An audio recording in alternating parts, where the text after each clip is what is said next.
यहाँ सुन है, बाइकको 150 छ यहाँ होइन, 150 तीनटा बाइक छ, तीनटा बाइकको 450 भयो हो कि होइन भन्नु त? 450 भयो तीनटा बाइकको 150 को दरले, अनि एकजना छुट्टै 550 लिनु न त।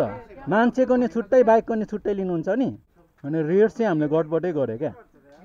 अब बाइकको छुट्टै मान्छेको छुट्टै त हुँदैन नि त।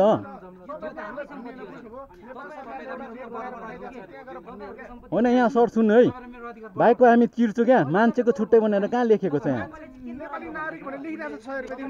त्यो त हामी नागरिकको बाइक त हाम्रै निजी हो नि त होइन, हामी आफै लिएर जाने हो नि त। 150 तीनटा बाइक हामी 450 तिर्छु, एकजना छुट्टाइको 100 रुपियाँ तिर्छु नि त।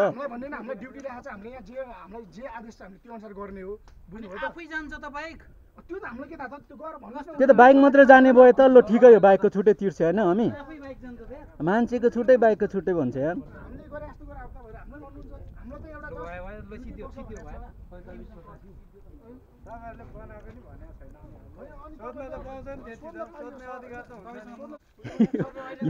यो बाइकको 150 रहेछ, मान्छेको 100 रुपियाँ, बाइकको छुट्टै मान्छेको छुट्टै अरे होइन। अब 150 र 100 रुपियाँ 250 तिर्नुपर्ने भयो, के हो यो? सायद यार लफडा, सायद नेपालीले यस्तो दुःख दिन्छ नि कहाँ यार। अझ नेपालीहरू त फ्री गर्नुपर्ने यस्तो चिजमा, अनि कहाँबाट आउँछ मान्छे? नेपालीले त फ्री गर्नुपर्ने, अझै विदेशीले लिएको भए त छुट्टै हो। अनि तपाईँहरूले पनि कुरा राख्नु पऱ्यो नि त सम्बन्धित मान्छेलाई। हजुर टिकट सिस्टम हटाउने कुरो भइरहेछ बुझ्नुभयो, तर नेपाल सरकारबाट हटिरहेको छैन, यो प्रोसेस भइरहेछ। तपाईँ जस्तो धेरै मान्छेले कम्प्लेन गरिरहेछ,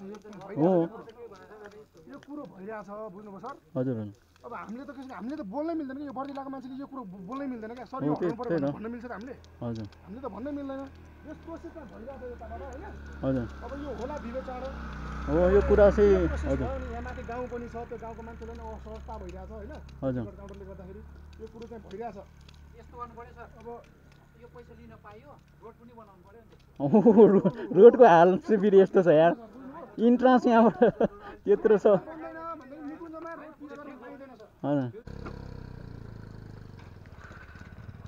ल सर लाग्यो है त। यार अनि नेपालीले यसरी ठग्छ भन्नुपर्छ त, अनि लास्ट झुट छ यार नेपालमा, गाह्रो छ। त्यहीबाट केटा हो नेपाल नबस् पनि हुन्छ, जाँदा हुन्छ विदेश।